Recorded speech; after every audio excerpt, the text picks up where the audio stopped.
Two-bedroom benchmark, you can see from 2022, they're talking about 2002 to 2003 range, plus minus, okay, 2002 to 2003 range, depending on floor level. So this is the kind of expectation you can see in the Upper Bukit Timah area, Beauty World area. And let's just pull out another project here where is Forex. All right, so Forex for since 2018, 2019 is actually very popular because a lot of buyers in that location, they are looking at buying into that kind of landed facilities, right?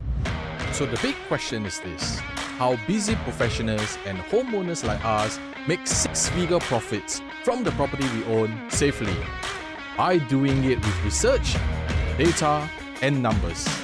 How do we buy in a way without complications and half guessing, regardless of the market conditions, and still remain profitable?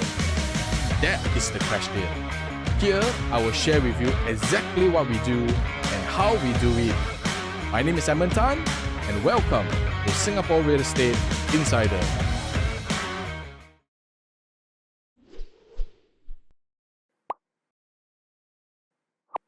Definitely, reserve residence is a iconic property, and I'm not saying that the prices they're going to launch, because we don't know how much are they going to launch. So if they're going to launch at 2003, really great, I can tell you it's a steal. But if let's say they really climb their prices up to a little bit from 2005 onwards, we may want to think twice, because in comparison to the rest of the properties, there's a huge gap versus the rest, where basically you are just 2 or even 3 bus stops away to the heart of Beauty World, which you can still go to the malls, you can still use the MRT. So these are all different types of projections that we have at the moment. So this becomes another talking point, another consideration factors for you to buy, whether you're buying for own stay or for investment, because schools are always favorable.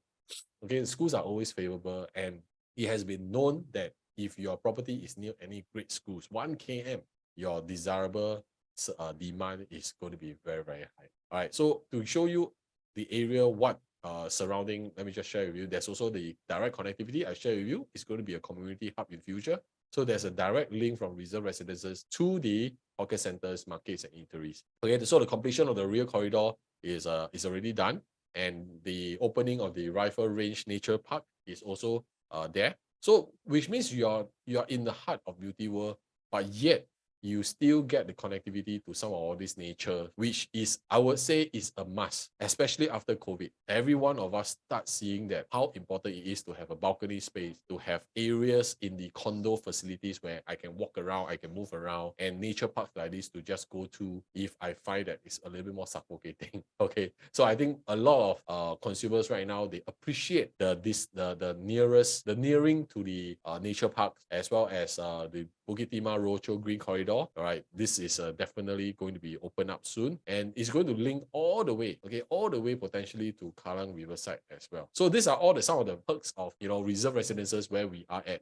But most importantly, I want to share with every one of you is not just that reserve residences is strategically positioned, okay, and I'm going to share with you why is it strategically positioned. So we are basically right smack in the center, okay. We are 1 station to future Cross Island Line, which is at King Albert Park side. The connectivity itself is marvelous. We are just interchange a few stations away to get to all the different parts of Singapore. So the Cross Island Line is not a new story. So we already know where the stations are. But the key thing is that the King Albert Park Cross Island Line as well as Beauty World is very near to each other. So if you are staying in reserve residences, you can basically just choose between which kind of which MRT you want to go to commute in your daily work and for your daily work and lifestyle. So the one thing part of the phase 2 of Jurong Lake District, and this is big. This is also something why I would presume, okay, this is what I'm guessing from studying master plan and urban planning. Why would they build service apartments? Okay, largely it likely is going to link to phase 2 of Cross Island Line to direct connect to the Jurong Lake District, because that will become Singapore's second CBD. And with that, we are going to create a lot more new jobs, a lot more new homes. And when there's connectivity, they may also want to stay in reserve residences, and for their foreign counterparts, the service apartments make sense, where they can get all the amenities, all the facilities, and yet they are still connect by MRT close enough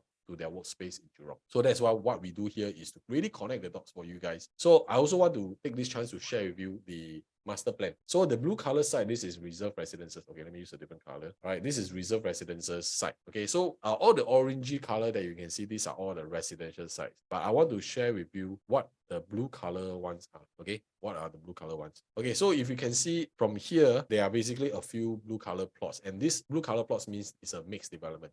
Okay, so it means they can build commercial as well as residential. So the rest of the plots are already up. So basically what we are seeing is that there's still one plot, okay, of a mixed development, commercial and residential, still up for grabs. And this is where the open public car park is, just beside the MRT. So this is something that we spotted, that means in this location, are we expecting another mixed development with retail space and shopping areas, which makes it a golden triangle, right? You have three different malls, the link, reserve residences, and of course the unknown plot of land, which may be released in time to come, in line with the entire Beauty World transformation site. So you can see that if let's say we're talking about this, it shows commercial and residential. This is where the open car park is.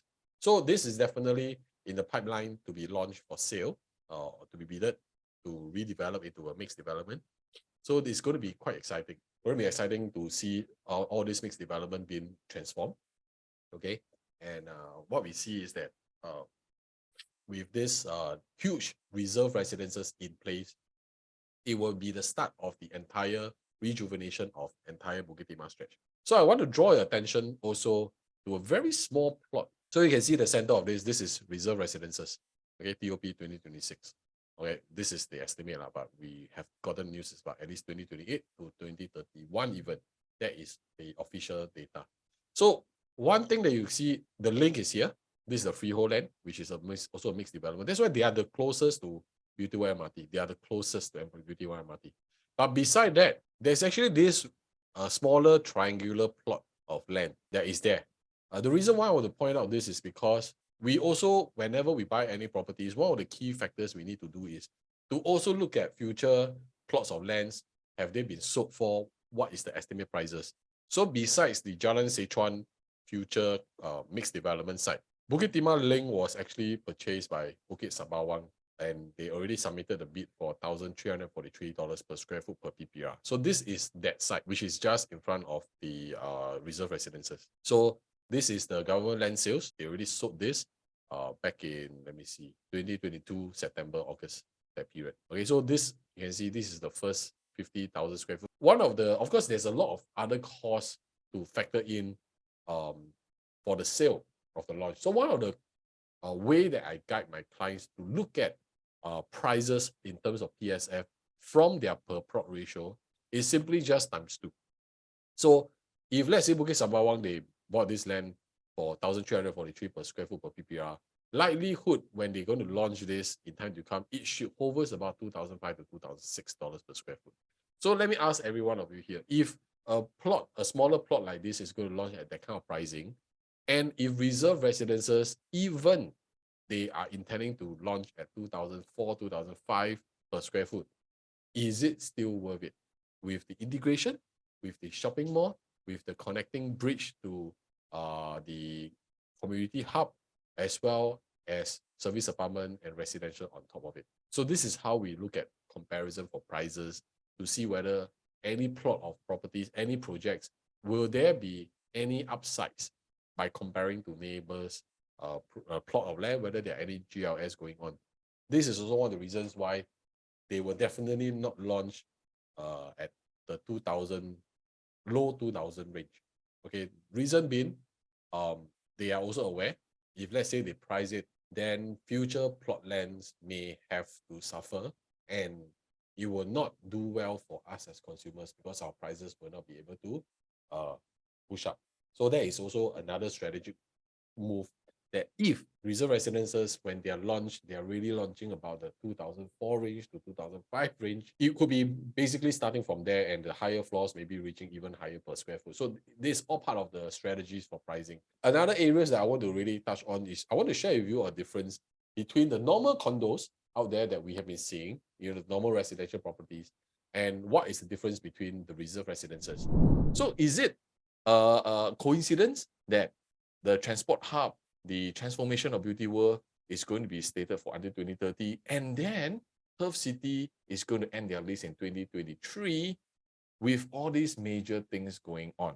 See, so that is why whenever we help our clients to look at properties, or whether it's for own estate or investment, we also take a whole research to the next level where we also study how Singapore is projecting their movement in terms of properties, what are the major changes in master plan, urban planning.